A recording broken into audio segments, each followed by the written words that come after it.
लेकिन तुम हमारे देवी देवताओं के बारे में ना बोलता है। वो बात ठीक है स्वामी जी, लेकिन आपने अभी एक बात कही है कि हमारे देवी देवता, मतलब आपने ये मोहर कैसे लगाया थी कि वो देवी देवता हमारे हैं उसके? मतलब कबीर कह रहा मैं तो राम का कुत्ता हूँ, मेरे गले में तो राम की जेवड़ी है, जहाँ खिंचूंगा वहीं जाऊंगा मैं। हम राम कृष्ण के नाम पे खा रहे हैं, हम महापुरुषों के नाम पे खा रहे हैं। तो हमारे सनातन धर्म पर जो गलत टिप्पणियां कर रहा है, जो शास्त्रों के विषय में गलत मिला जुला करके गलत, चलो ये गलत कर रहे हैं स्वामी जी, वो गलत कर रहे हैं मान ले, तो फिर भी आपकी चीजें ना बैलेंस करके चल रहे हैं। चल दो पाप करे, दो अच्छे भी काम कर दे हो, बैलेंस तो बराबर में करे दे हो, सबका पुण्य करके न गले गला है, फिर उसमें रिजल्ट करता मिलेगा। ऐसे ऐसे बैलेंस होने लगा तो फिर यह धरती डगमगा जाएगी।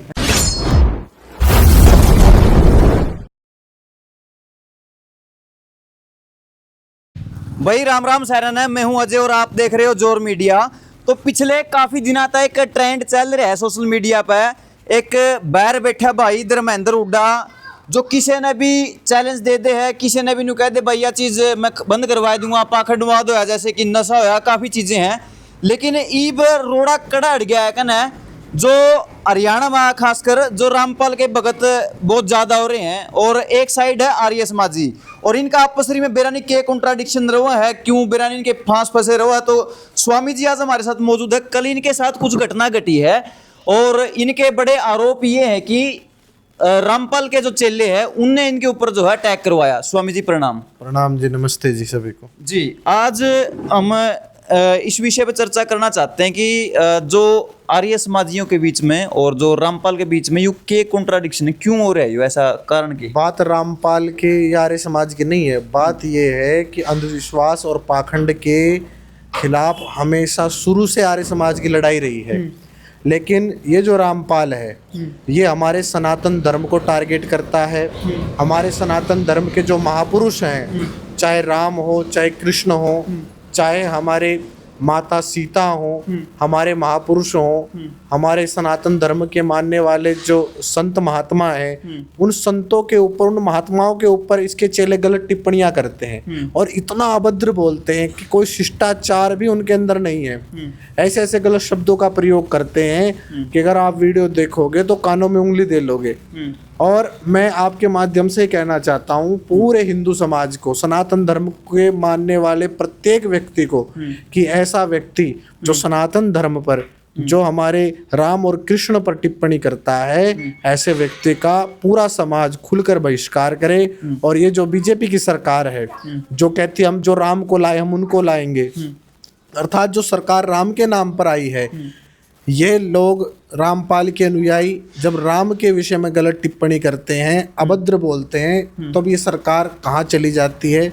हम सरकार से भी ये निवेदन करते हैं, गुजारिश करते हैं कि ऐसे व्यक्ति पर, जो हमारे महापुरुषों पर, राम कृष्ण पर गलत टिप्पणी करता है, उस व्यक्ति का स्थान बाहर समाज में खुला घूमने का नहीं है। ऐसे व्यक्ति को जेल में पुनः दोबारा उसी स्थान पर उसको भेजा जाए। स्वामी जी काफ़ी वीडियो मैंने आपकी भी देखी है और सुना भी है, और रामपाल की भी काफ़ी फीड में आ जाओ हैं, तो आप दोनों के बीच में एक सेम बात मैंने सुनने नहीं ये मिली कि पाखंडवाद का ही काफ़ी वीडियो में उन्होंने विरोध कर रखा है और पाखंडवाद के विरोधी आप हो।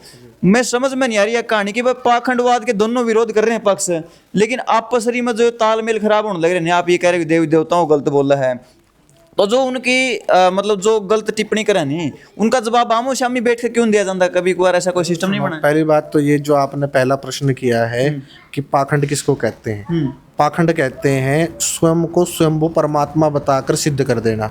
हम कभी ये नहीं कहते हमारे अनुयायी, हमारे गुरुजी बैठे हुए हैं, स्वामी दयानंद जी रहे, स्वामी दयानंद ने कभी अपने आप को परमात्मा का अवतार या परमात्मा सिद्ध नहीं किया। ना ही वो ये कहते, ना ही हम कहते कि भाई हमको परमात्मा मानो, हमको गुरु मानो, हमको भगवान मानो।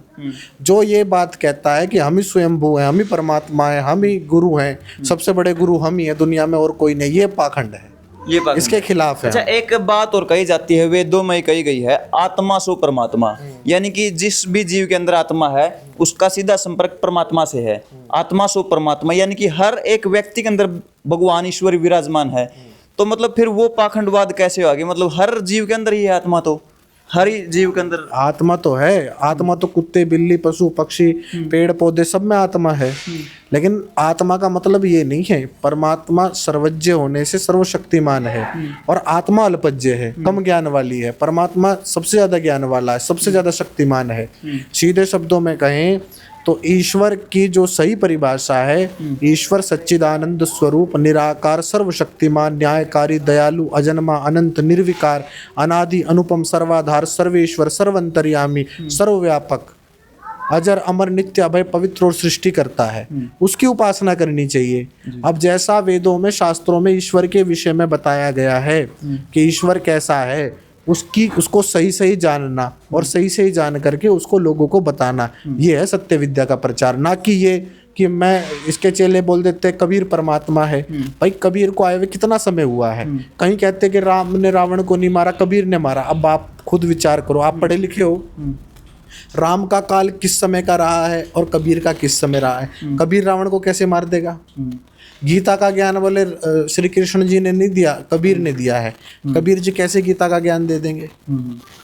आज से 5000 साल पहले महाभारत का युद्ध हुआ है, उस महाभारत के युद्ध में बोले कबीर ने आकर के गीता का ज्ञान दिया है। तो ऐसी बातों को सनातन धर्म कैसे स्वीकार कर लेगा? आप खुद विचार करो, ये बात गलत है कि नहीं है? ये बात समझ गए हम स्वामी जी, गलत है। लेकिन एक सवाल ये भी तो पैदा होता है कि जिन लोगों के पीछे जनता का इतना बड़ा कारवां है और इतने लोग फॉलो करते हैं, कुछ ना कुछ बुद्धि बौद्धिक बल तो उनके पास भी होगा।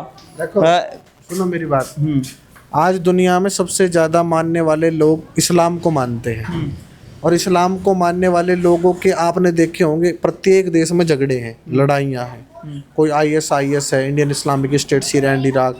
कोई अपने देश के अंदर जिहाद कर रहा है, कोई दूसरे को मार रहा है। कोई इराक ईरान में लड़ाइयाँ चल रही हैं, पाकिस्तान अफगानिस्तान में लड़ाइयाँ चल रही हैं। तो मानने की बात ये नहीं, दुनिया में सबसे ज़्यादा तादाद तो पशु पक्षियों की है, कीट पतंगों की है। तो इसका मतलब ये थोड़ा ही हो गया कि जिनके पीछे आबादी, जिसकी ज़्यादा आबादी है वो जो है क्या बोलते हैं कि वो सबसे ज़्यादा उसको विद्वान है। भाई ऐसा नहीं होता है। आप बताओ, पत्थर की कीमत ज़्यादा है, लोहे की कीमत ज़्यादा है या सोने की कीमत ज़्यादा है? किसकी कीमत ज़्यादा है? सोने की। तो सोना तो बहुत कम मात्रा में होता है और सोने की थोड़ी सी मात्रा बहुत ज़्यादा होती है। इसी प्रकार जो ज्ञान विज्ञान है वो आज संसार में कम दिखाई देता है, लेकिन उसकी जो कीमत है वो संसार में सबसे अधिक है। हमारे पूज्य आचार्य जी बैठे हुए हैं, आचार्य जी गुरुकुल का संचालन करते हैं। हमने भी इन्हीं के चरणों में बैठ करके जो थोड़ी बहुत शिक्षा प्राप्त हुई है इन्हीं से प्राप्त हुई है। तो गुरुकुल कालवा सदैव विद्या और शिक्षा की बात करता है। वहां से विद्वान निकलते हैं, तैयार होते हैं, पढ़ करके निकलते हैं। तो जो व्यक्ति विद्या गुरुकुल में आकर के विद्या पढ़ेगा वही तो विद्या का प्रचार करेगा। अब आप खुद बताओ, अब आप मीडिया प्रभारी हो, अब आप कल को जो है लाल कपड़े पहन लो और हाथ में कुछ ले लो और बोले मैं तुम्हें ज्ञान दूंगा, तो कितने लोग आपको अनुसरण तो कर लेंगे। लेकिन जो बुद्धिमान लोग हैं, जो बौद्धिक, जिनकी क्षमता ज्यादा है, उनको पता है भाई इसका स्तर क्या है। तो ये है बात। स्वामी जी, आपकी इस जवाब में एक सवाल निकलता है कि जो ज्ञान और अज्ञान की जो लड़ाई है ना, तो ज्ञान हमेशा अज्ञान के ऊपर भारी पड़ना चाहिए। यानी इतनी मत अज्ञानता के अंदर नहीं है कि वो ज्ञानवान के सामने सामना कर लेगा। तो ऐसा क्या कारण है कि आप जैसे मतलब योद्धाओं को इस तरीके से मीडिया पे आकर के उनका इस तरीके से सामना करना पड़े? मतलब आपकी बात सही है। इसका उत्तर महर्षि मनु ने दिया हुआ है। उन्होंने कहा अधर्मे निधते तावत ततो भद्राणि पश्यति तथा सपत्नांजयति समूलस्तु विनश्यति, कि जो पापी अधर्मी आदमी होता है वो बहुत तेजी से बढ़ता है प्रारंभ में, और एक समय ऐसा आता है अपने शत्रु को भी जीत लेता है। पापी का शत्रु कौन होगा? धर्मात्मा, अच्छा, उसको भी जीत लेगा। लेकिन फिर बताया कि उसका 2 गुनी गति से नाश होता है और उसका कुछ भी शेष नहीं रहता। तो इसलिए जो सत्य है, जो धर्म है, उस पर कुछ समय के लिए अधर्म प्रभावित तो हो जाता है, लेकिन विजय हमेशा सत्य की होती है। आपने भी सुना होगा, बोले सत्यमेव जयते, सत्य की विजय होती है। तो सत्य की विजय हो रही है। आप देखो भाई धर्मेंद्र हुड्डा पाखंड अंधविश्वास के खिलाफ बोला है और भी सारे लोग निकल करके आ रहे, क्योंकि ये बोलने ही नहीं देता था। आप आज इसकी वीडियो डाल दो, कल इसके जो गुंडे हैं जो बैठे हुए हैं, जिनको ये पेड़ हैं, जिनको पैसे दे रखे हैं कि आपने बैठ के लाइक करना है, आपने बैठ करके कमेंट करना है, आपने वीडियो को वायरल करवाना है, एक पूरी टीम तैयार कर रहा है। अब जो भी कोई बोलता उसके खिलाफ अगले दिन तुरंत इतने गंदे शब्दों में उसकी वीडियो डालते। अभी एक व्यक्ति ने, क्योंकि ये जब संतों के बारे में बोलने लगा, प्रेमानंद जी महाराज के बारे में बोला, तो उनके एक अनुयायी ने इसके कुछ पोस्टर लगाने शुरू कर दिए। तो कुछ समय बाद इसके अनुयायी ने कितना गंदा काम किया कि उसकी बहन बेटियों की फोटो निकाल करके उनके साथ पोर्न स्टार जो गंदे लोग होते हैं उनकी फोटो लगा के वायरल करने की धमकी देता है। तो ये काम आप बताओ, क्या संतों के ये काम है? प्रेमानंद क्या कभी किसी की बहन बेटियों के, प्रेमानंद जी क्या कभी किसी की बहन बेटियों के पोस्टर लगाते हैं? वो तो जो प्रचार प्रसार कर रहे हैं उससे जुड़ने वाले प्रत्येक व्यक्ति हैं, जो जिसकी जहाँ श्रद्धा है वो जुड़ रहा है। इस बात की क्या गारंटी है स्वामी जी कि भाई जो वो पोस्टर वायरल करने लग रहे हैं क्या वो उसके ही अनुयायी है? उसमें क्या, देखो, चाहे वो उसके अनुयायी ना हो, प्रेमानंद जी के अनुयायी ना हो, वो सनातन धर्म के मानने वाले किसी भी व्यक्ति के, किसी भी संतों के, देवी देवताओं के, सनातन मान्यताओं को मानने वाला व्यक्ति तो है वो। ये तो आप मानोगे। अब किसी की मान्यताओं पर आप इतने अभद्र शब्दों से अगर आप वार करोगे तो उसकी भावना को तो ठेस पहुंचेगी, और जब ठेस पहुंचेगी तो वो तो कुछ ना कुछ तो क्रिया करेगा। अब ये रात दिन हमारे सत्यार्थ प्रकाश के विषय में, आर्य समाज के विषय में, ये क्या नाम है, हमारे मर्यादा पुरुषोत्तम श्री राम जी के विषय में, योगी राज श्री कृष्ण जी के विषय में, जिसके विषय में स्वामी दयानंद जी लिखते हैं कि जन्म से लेकर मृत्यु पर्यंत कोई पाप नहीं किया, ऐसे संत महात्मा और ऐसे हमारे महापुरुषों के विषय में गलत टिप्पणी करेगा, तो आप बताओ क्या हमारा हृदय दुखी नहीं होगा? और जब हमारे हृदय में पीड़ा होगी तो फिर हम भी तो उत्तर देंगे। बड़े बुजुर्गों का स्वामी जी एक बात सुनी हमने कि भाई कोई भी इंसान चाहे अच्छा करो चाहे माड़ा करो खुद खतर करेगा, किसी दूसरे खतर नहीं करेगा। मतलब जे मैं कुआं खोदूंगा मेरे खतर खोदूंगा, अच्छा बोल लूंगा तो मैं अपना खतर करूंगा। मैं भाई कड़िए चार भाई हम बैठ कर कुछ अच्छी काम करूंगा, अच्छी बात करूंगा तो खुद खतर करूंगा, दूसरे पर कोई असर नहीं उसका। अच्छा माड़ा कर्म तो माड़ा कर रहा नहीं तो खुद खतर वो भुगत लेगा उस चीज ने। ये तो डेफिनेट। अब वो जो माड़ा कर रहा है उसका सामने आ रहा है, लोग उसका विरोध करना शुरू कर दिया है, क्योंकि पहले तो वीडियो डाल करके उनको दबा दिया था। अब सारा समाज खुल करके उसके विरोध में आया है। सारा हिंदू समाज, सनातन धर्म को मानने वाले प्रत्येक वर्ग, चाहे राम स्नेही समुदाय हो, चाहे राधा वल्लभी हो, चाहे शंकराचार्य पद्धति को मानने वाले हों, चाहे आर्य समाजी हों, चाहे निम्बार्क संप्रदाय के हों, प्रत्येक व्यक्ति, चाहे रामकृष्ण को मानने वाले रामानुजा संप्रदाय के लोग हों, रामानंदा संप्रदाय के हों, सारे संप्रदाय के लोग निकल करके इसका विरोध करना इन्होंने शुरू कर दिया है। और अब ज़्यादा दिन नहीं, ये व्यक्ति वापस जेल में जाएगा। अब एक बात और होगी, यह वीडियो चलेगी उसके बाद ये कहोगे कि आप लोग उन लोगों को टारगेट कर रहे हैं जो समाज में भला कर रहे हैं, क्योंकि पीछे से आपने देखा होगा स्वामी जी कि बाढ़ का जो है सारा हो गया था। मतलब सुनो मेरी बात, जो बाढ़ का काम किया है, जो उन्होंने काम किया है, लोगों का पानी उतारा है, लोगों को दे रहे हैं, ले रहे हैं, वो उनका अपना उनका वो है, किस रूप में कर रहे हैं, किस रूप में नहीं कर रहे हैं। लेकिन आप इतना खुद बताओ, यदि हम कहते हैं, हमारे यहाँ एक बात है, देसी शब्दों में हमारे बड़े बुड्ढे कहते आए हैं, बोले नेकी कर दरिया में डाल, सुना होगा आपने भी शब्द। लेकिन इसका मतलब ये थोड़ा ही बोले मैं नेकी करूँगा तो मैं तारा भगवान हूँ।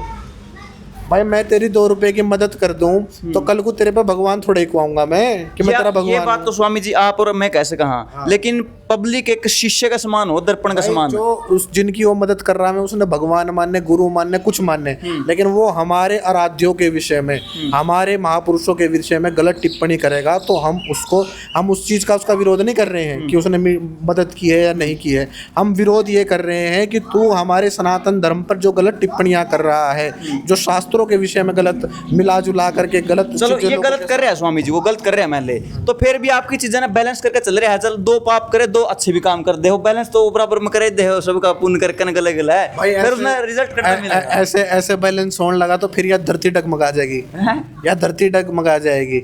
ऐसा बैलेंस करेगा नहीं। मान लो 2 बार एक आदमी वो मारा और गंगा में नहाया और उल्टा आकर नहीं बोला मेरे तो पाप धुल गए, फिर ना मरता तो नहीं हो, मरता तो जेल में जाओगे। नहीं, वो नहीं मारता, मैं उदाहरण दे रहा हूँ। मान लो 2 आदमी के पेट में छुरा मारकर जाकर गंगा जी में डुबकी मारी आए और बोले जी मारे तो पाप माफ हो गए, सरकार कर देगी माफ, न्यायपालिका माफ कर देगी, फिर बराबर कुकर हो जाएंगे ना। देखो अच्छे काम करेगा नहीं, अच्छा फल मिलेगा, अच्छा मिलेगा और बुरे का बुरा मिलेगा। जो अच्छा उसने करा तो लोगों ने पलकों पर बिठाया, मान सम्मान करा, लेकिन इसका मतलब यूं थोड़ा ही है कि हमारे मुंह में उंगली देगा वो।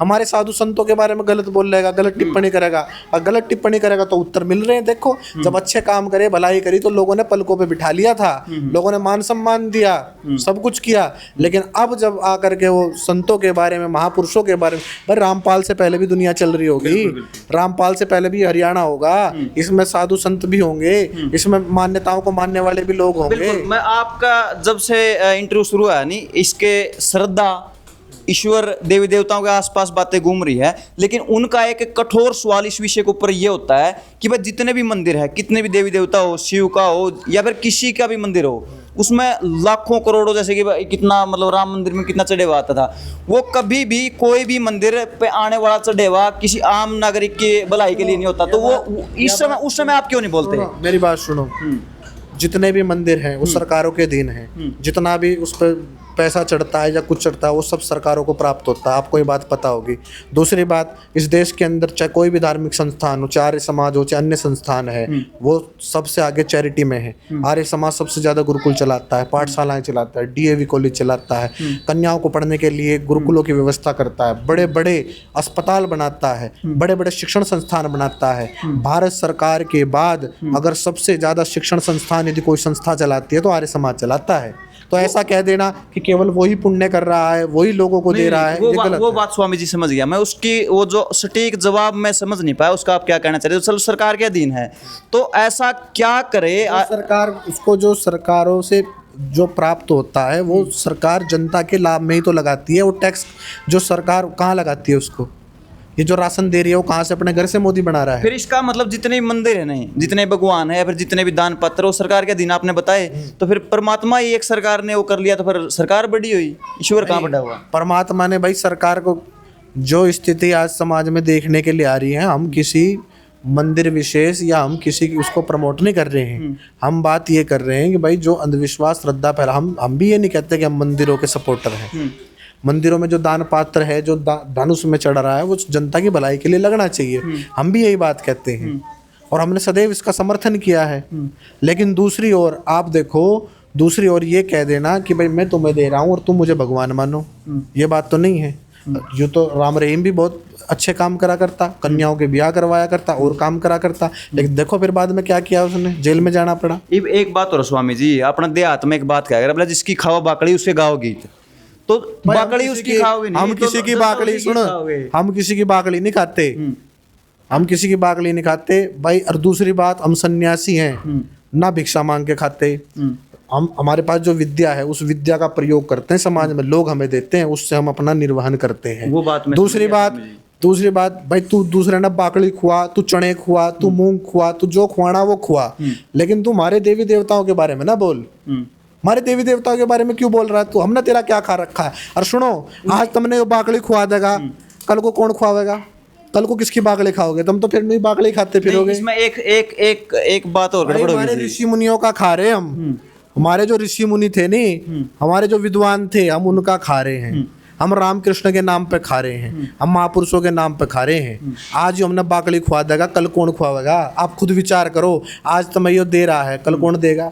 इसलिए आत्मनिर्भर पढ़ो, अपनी मेहनत करो, मेहनत करके आदमी खाता है तो लंबा चलता है। वो बात ठीक है स्वामी जी, लेकिन आपने अभी एक बात कही है कि हमारे देवी देवता, मतलब आपने ये मोहर कैसे लगाया थी कि वो देवी देवता हमारे हैं उसके नहीं? क्योंकि देव ईश्वर होगा नहीं तो वो ईश्वर तो उसका भी है, परमात्मा तो उसका भी है। ये सारे देवी देवता जिसके बारे में आप रामपाल के बारे में बात कर रहे हो, नहीं वो उसके देवी देवता कहाँ, वो तो खुद देवता है, वो तो खुद भगवान बना बैठा है, वो तो खुद मानने बैठा है। अच्छा, उसके सुनो, उसके जितने भी चेले, क्या पूछ लो उनसे, राम नराध्य मानने के, कृष्ण को मानते हैं क्या?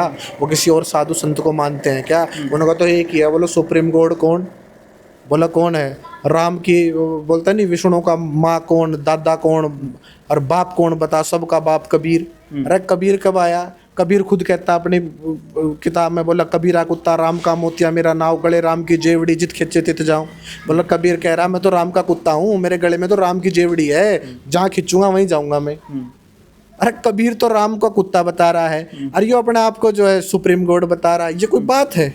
अच्छा, एक बात ये चीजें देख कर ना गलानी फील हो है स्वामी जी, मतलब समाज में लड़ाई तो होनी चाहिए, शिक्षा की, स्वास्थ्य की, न्याय की, राजनीति की। हमारी फसलें खराब होने लग रही है, बीज नाश हो लिया, सारा सौदा तबाह हो गया।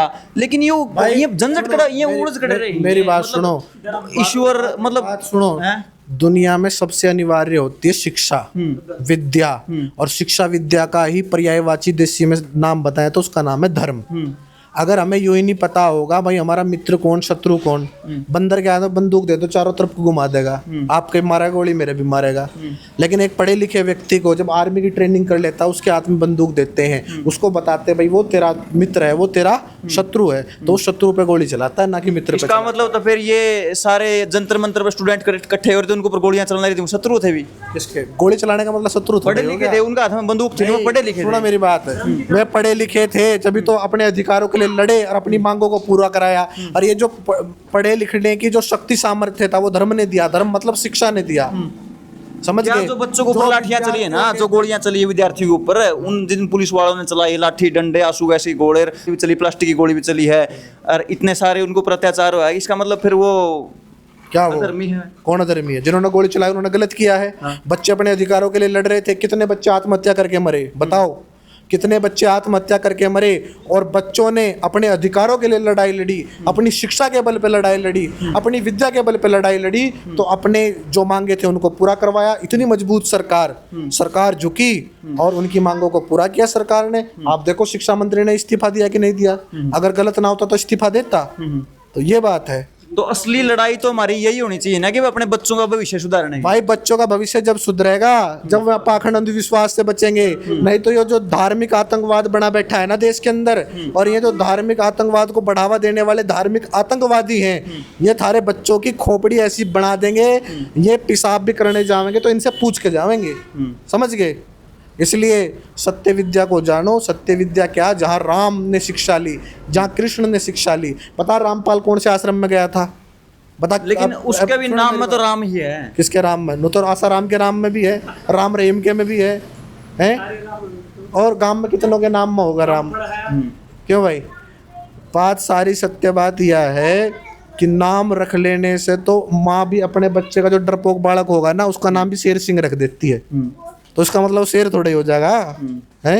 ये रामपाल नाम रख रहा है। अच्छा, अगर ऐसा कोई पॉइंट आवा स्वामी जी, उस साइड पे वो सहमत हो जावा है और इस साइड तो आर्य समाजी भी मतलब सारे अपने आचार्य जो वो सहमत हो जावा है, कोई ऐसी एक बीच बिचौले की बात होगी बैठ कर मीटिंग करके ना आपस का विवाद खत्म करके ना समाज खातिर काम करा जाओ। हम कभी भी लड़ाई झगड़ा नहीं चाहते। अगर हम लड़ाई झगड़ा चाहते तो अब तक कर लेते।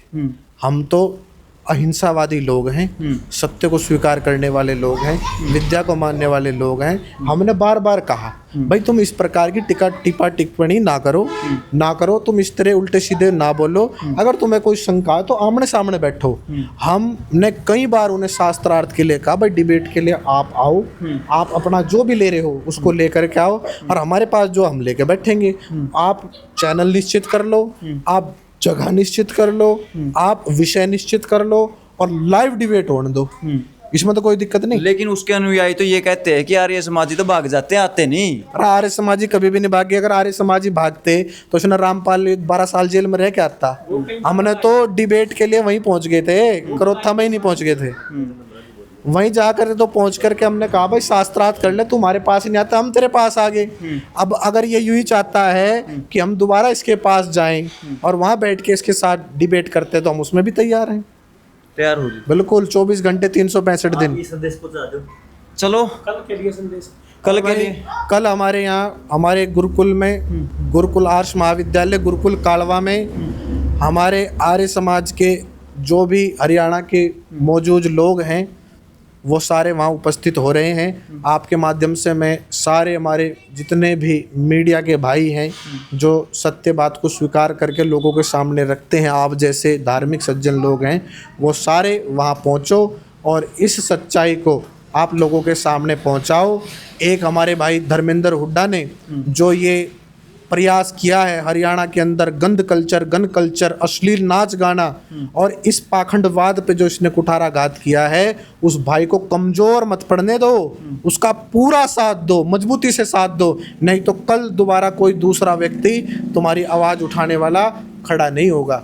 इसलिए भाई मिल करके उसका साथ दो और जो इतनी मांगे उसने रखी हैं, हम भी ये प्रयास कर रहे हैं कोशिश कर रहे हैं। जो हरियाणा में बढ़ रहा गंदगी है, अश्लीलता है, नाच गाना है, नशा, हमारे छोटे छोटे बच्चे 8-8 साल के बच्चे नशे ने जो ख़त्म कर दिए हैं, उनको नशे से बाहर निकालने के लिए, इन सारी चीज़ों के लिए कल ये मीटिंग बुलाई गई है, ताकि अपने हरियाणा को हम, जो पहले हमारी हरियाणा जहाँ श्रेष्ठ लोग रहते थे, अच्छे लोग रहते थे, जहाँ अच्छा खाना पीना था, जहाँ सत्य विद्या का प्रचार प्रसार हुआ करता था, वही हरियाणा दोबारा तैयार हो, जहाँ पाखंड अंधविश्वास का नाम निशान ना हो, जहाँ गंदगी फुहड़ता, जहाँ पर नशा पता इनकी कोई जगह ना हो, ऐसे हरियाणा को हम देखना चाहते हैं। आपने हमारी बात जनता के सामने रखी, आपका बहुत बहुत धन्यवाद। जी, तो स्वामी जी की बात आपने सुनी और लगातार हम भी प्रयास करते हैं कि भाई समाज में जो लड़ाई होनी वो सही बातें की होनी चाहिए, क्योंकि गलत बातें की जो जगह होगा नहीं भाई वो बहुत कम हुआ है। लेकिन इस लड़ाई का देखेंगे अगर नतीजा क्या होगा। तस्वीरें शेयर कर दो, मिलते हैं किसी नई अपडेट में, तब तक के लिए जय जवान जय किसान।